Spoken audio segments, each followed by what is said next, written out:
La peinture, une exploration de soi. Cela fait 2 mois que j'apprends la peinture à Londres de Chine, en commençant par les traits les plus simples pour ensuite dessiner des branches d'arbres et des feuilles.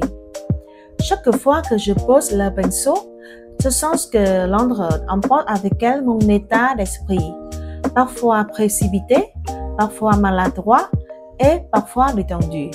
Aucun cas le trait est doux et souple. Dans la peinture à l'encre de Chine, chaque trait de pinceau est indélébile, de sorte que la beauté comme la maladresse apparaissent clairement. Quand j'étais petite, je regardais des films d'arts martiaux et je lisais des histoires et je ne comprenais pas pourquoi les gens devaient apprendre et répéter sans cesse un mouvement de combat ou une technique ou s'asseoir en méditation immobile pendant si longtemps. Mais maintenant, je commence à comprendre un peu. En ce moment, je m'entraîne à dessiner des fleurs de lotus, même si j'en avais déjà dessiné avant le tête. Maintenant, je veux que la fleur soit plus belle et pour cela, je dois dessiner et redessiner la même forme de fleur 30 ou 40 fois. Chaque fois est différente. Il n'y a vraiment pas de traits identiques et il en va de même pour mon état d'esprit.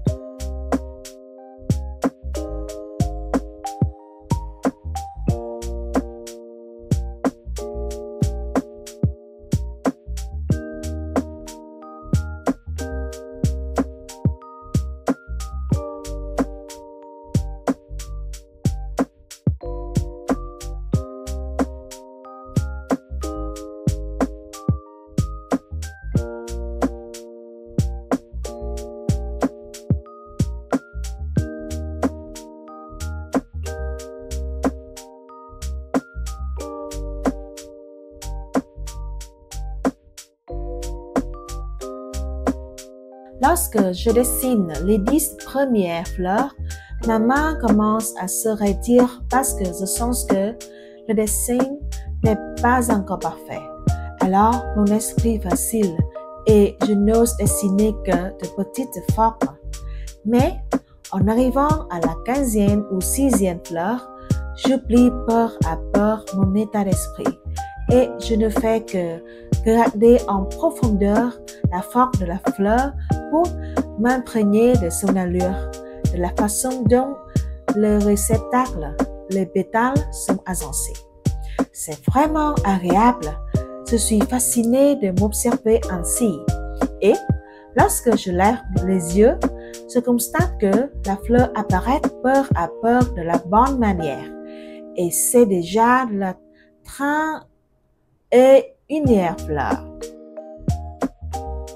À ce moment-là, en regardant au fond de moi, je vois que je ne suis plus existante et que je n'ai plus peur de poser le pinceau sur le papier, mais qu'il ne reste que la concentration, le fait de regarder la fleur pour la ressentir.